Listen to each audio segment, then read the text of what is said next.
From EPAWA Weather Consulting, headquartered in North Whitehall, Pennsylvania, this is Weather Weeklies, an informative video of the ins and outs of weather that affect you most in the EPAWA coverage area.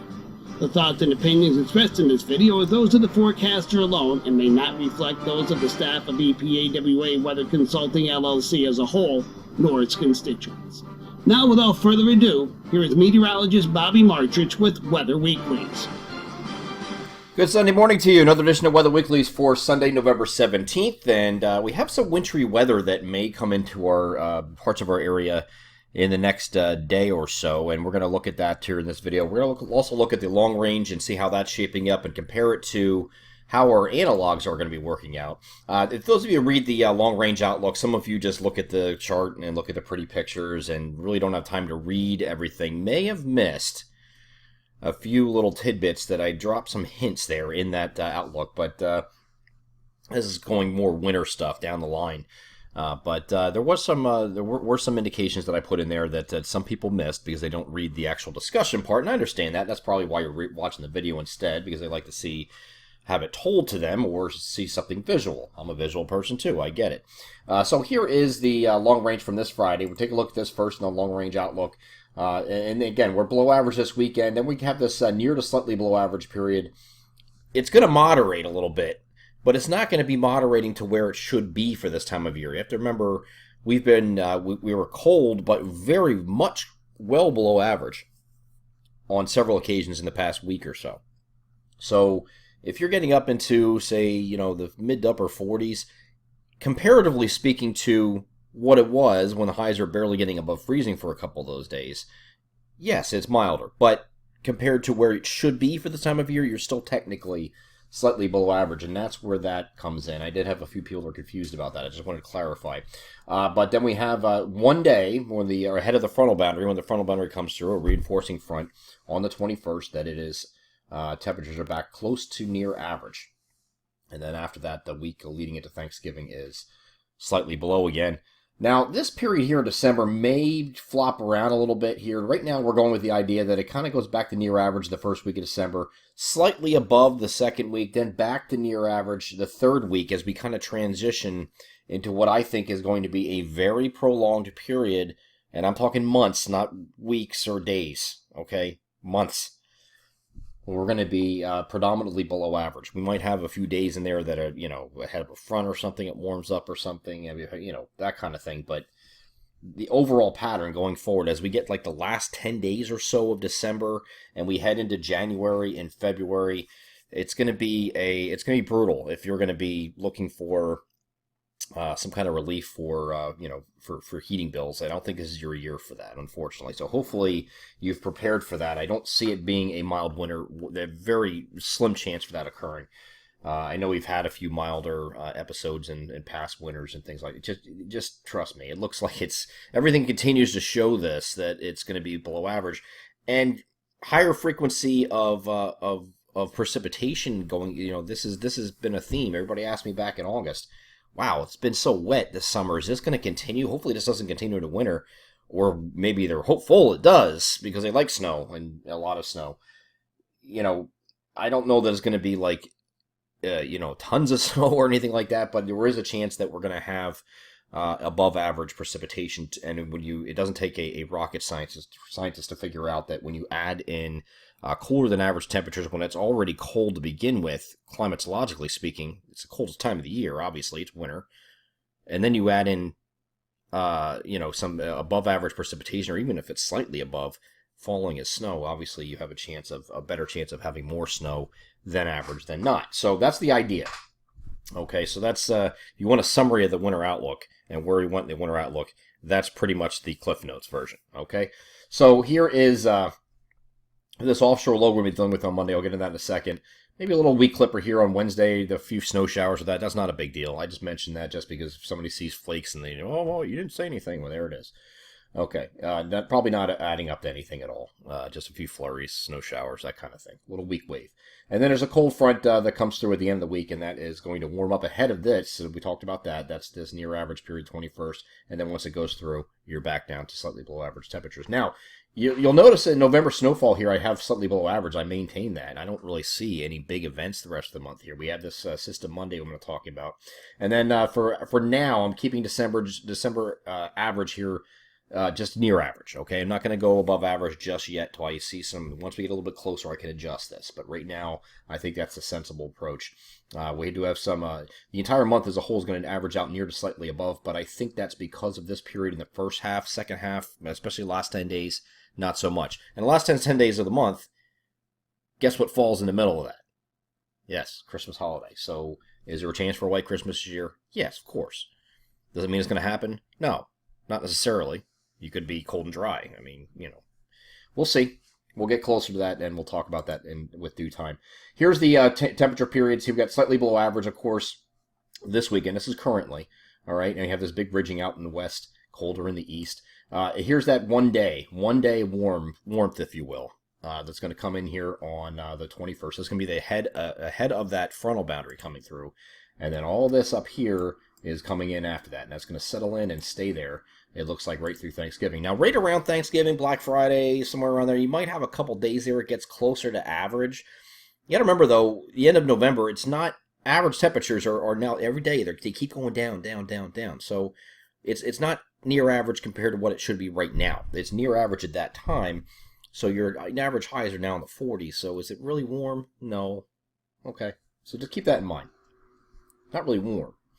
But this is coming in here. And this will be following this frontal boundary 21st, 22nd time frame, and there's the end result. We have that slightly below average temperatures. Now, here's that offshore low on Monday. Sitting off the coast here, your global models are not thrilled with anything coming in here on Sunday night. But the NAM has, and this is the reason for the winter weather advisories. They're going up from the National Weather Service. We're also going to send alerts for these areas here, just in case, but it looks like some very light, spotty freezing drizzle. This does not look like an organized type thing here. So this, and even if you look at their advisories from the National Weather Service, which extends in these counties, Northeast PA, and parts of northern New Jersey, it's just a light glaze of ice, it says in the advisory. But any kind of ice of any kind, it sticks to roads or trees, power lines, cars, that is advisory worthy in their mind. So it doesn't take much ice to really cause problems. So that's a good move, just putting that up there. You'll notice they do not have anything about snow at all in that mention. And that's because there is none. It's all freezing drizzle, light freezing drizzle, okay? And this is going to be spotty. This is not going to be everywhere, all right? The NAM is the most aggressive with it. There's a 3-kilometer NAM is the most aggressive with that icing. Here's the interesting thing, though. This system, before I go back, this area offshore low here, this has been causing some coastal flooding issues here along the Jersey coastline as well. This low is going to take a path up like this, okay? So this is at hour 30, so this is early Monday morning, all right? And I want you to pay attention to that, because once we get in the next frame here, I'm going to show you an upper level map here, which is hour 48. That's when this low is already up here, where I just showed you in the previous image. There's an upper level low that has to swing in. And with that upper level low, it could provide some showers during the day actually later in the afternoon on Monday into Monday night. As they encounter some cold air, though, on the back side of that upper level low, there could be some snow up in the Northeast PA region. Basically the same areas that have the advisory now. Northwest New Jersey, northeastern corner of Northeast PA. So there could be a little bit of snow right there. It's not really being mentioned anywhere just yet, but this is something to keep an eye on. And if it does happen, you get a quick, 1 to 3 inches up here. Very possible. Further south, probably a little bit too warm. Cold air doesn't get here in time, and therefore looks like it's just some showers that go into Monday night. So we'll keep a close eye on that. Again, these are the climatologically speaking anyway. The areas that are expected to have snow in November. Further south, it has happened. I mean, it happened last year. Those were more anomalous type things. Really not a lot of snow expected on average here in November. I went through this in the last video. Philadelphia only gets about a ½ inch a year in November. Allentown, 1.2. Scranton, 3.3. So a little bit more up here. This is where it's expected to be. Okay, and then Newark, 0.8. There actually was some measurable snow area this month up there. So anything in addition to that could get you close to average. Newark, 0.8. Not much, all right? So that's the deal with that. So we'll cover that in the short-term forecast and, of course, the daily videos. And if we have anything to update for that, we will do so. We'll send you my Pocket Meteorologist alerts for those areas specifically that are subscribed to it. Now, let's take a look at the sea surface temperatures. This is the departures change from last week. Everything has dropped. So it's closer to an ENSO neutral now than it has been before. It was kind of like teetering between weak El Nino, ENSO neutral. It's getting a little bit cooler in all the basins, and you can see the temperatures here. Anything above 0.5 degrees Celsius is an El Nino. So still technically here, 3.4 and Nino 4, I'll show you where those are here in a minute, are still maybe a weak El Nino. But you're not looking at, when you're looking at whether it's an El Nino or an ENSO neutral or La Nina, you're looking at the entire Pacific Basin as a whole, not just one area, okay? So you see the eastern areas are still pretty chilly. Nino 1 and 2 are pretty chilly. So you look at sea surface temperatures here, it's warmer out here in these areas than it is in the eastern areas. And when you average it all out, the O&I index, which is the Oceanic Nino Index, that's the measure of the entire basin. And actually, this isn't even the entire basin. It's cut off over here. The Nino 1 and 2 region is actually near the Peruvian coast, and the temperatures there are cooler than average. All of this helps to drive our global climate. And there's other factors here. Look at the North Pacific here. Very warm up here. But very cool. They're just cooler than average right along the coast here. West Coast all the way up to Seattle, Vancouver. All right. So places up like this, they're cool. They're cooler than average. So the warm is out here like this.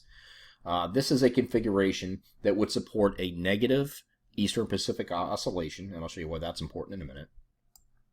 And taking a wider look at this, you can see, this is the graphic I used from last week. You can see the cooler temperatures here. That now includes areas 1 and 2 near the Peruvian coast, and a little cooler up here. The blues are showing cooler, but the warm blob up here is what is going to give us the EPO, negative EPO possibility, or more with more frequency. And what that looks like is, if you can get a high building up here, very strong ridging into Alaska, you could actually get a cross-polar flow that goes from Siberia all the way into the eastern United States. And if that happens, we have a very similar situation like we had in past years, like 2013. That's one of our top analogs, and we have some very cold temperatures. That's just your cold. It's not necessarily the stormy track, okay? And this is expected to continue, by the way, at an ENSO neutral generally through the winter months here. So we're not expecting much fluctuation or going to an El Nino or La Nina or anything like that. I think the bigger driver or one of the bigger drivers this winter, that besides the EPO, which is going to be a prominent factor, I think, especially as we get into January, February, maybe even March. This is going to be a bigger factor, I think. All right. In 2013, that's pretty much when it turned on. We were kind of like near to slightly above average for a little bit in December, kind of like what we're projecting this year. And then we hit like very late in the month onward, straight through the rest of winter. It was cold. It was very cold. So that's when I think, and that EPO dominated that year, and that's one of the reasons why I think this is going to continue. There's other factors, of course, we put into this, not just looking at one analog that matches and saying, oh yeah, that looks great. No 2 years are alike, but there are signs that this is going to be a prominent feature this year, and so is the North Atlantic Oscillation, which is your blocking in Greenland. Look at this. We're predominantly below, we're probably predominantly negative going forward for the next couple of weeks here. A little spike here right around or just after Thanksgiving. But not spike to above average, just it's still below this threshold, the zero threshold. So it's still negative here. As we get forward in time here, I think this is going to play a big role too. And you look at the Jexter configuration, it looks very similar to what I just showed you with this, right?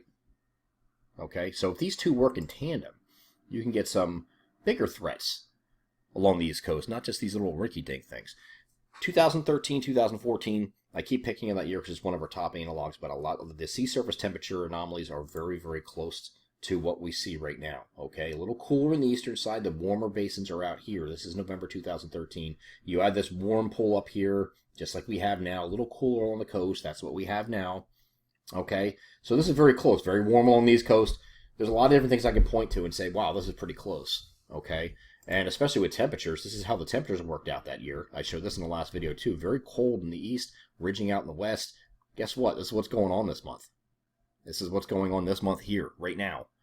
And this is how December 2013 worked out. It got a little cooler up here in the north central U.S., and then you had a little bit of a southeast range trying to come in, but we get up to our area, and it's kind of like near average, near maybe slightly above.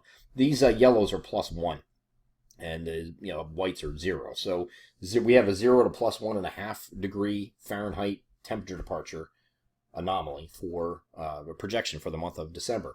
That's pretty much what that happened that year too. Okay. If we have to change that, of course we will. But right now, I think that the biggest thing that happened with this blocking, this was absent in 2013. We had a lot of snow in 2013, but it's because it was so cold, and we had a lot of nickel and dime events, like 2 to 4, 3 to 6 inch snowfalls or whatever at high frequency. Like every 3 or 4 days, you had something, and to keep you busy. We were making it. I think it was our record year for snow maps, if I remember correctly. They weren't big storms, though. They weren't big, juicy storms that came up from the Gulf and had all this moisture with it. Big East Coast storms, blizzards, none of that. We didn't have any of that. Okay? I think our biggest storm we had that year gave us like maybe 7, 8 inches of snow at one shot. They just added up, nickel and dimed, and in some places like Philadelphia, Allentown, 65 inches or greater fell that year. Normal, by the way, is nowhere near that. Normal in Allentown, I believe, is 33 inches or right about 33. Philadelphia is more like 23 or 22, something like that.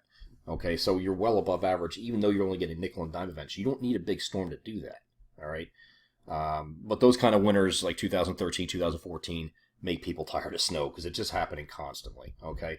Now, if you have blocking, Greenland block, big high over Greenland here, big ridging, you have the chance for storms to slow down along the East Coast, to get a little bit more amped, a little bit more juicy, and you can get bigger snowfalls here. So if you have these two working in tandem, both the Eastern Pacific Oscillation and the North Atlantic Oscillation, you could get some pretty doozies of a snowfall. I do think we're going to have the opportunity for that as we get probably closer to January. All right. Again, going over to our long-range table before I summarize here, we have this period, last 10 days or so of December, I think you're going to be, the third week is your transition week, where we get back from slightly above average to near average, and we go back down to slightly below to the end of the month. I think it remains slightly below at least going through January. January is not going to be a fun month around here. Very busy. A lot of things going on. I don't see a lot of things pointing to the direction of not a lot of snow or not a lot of cold.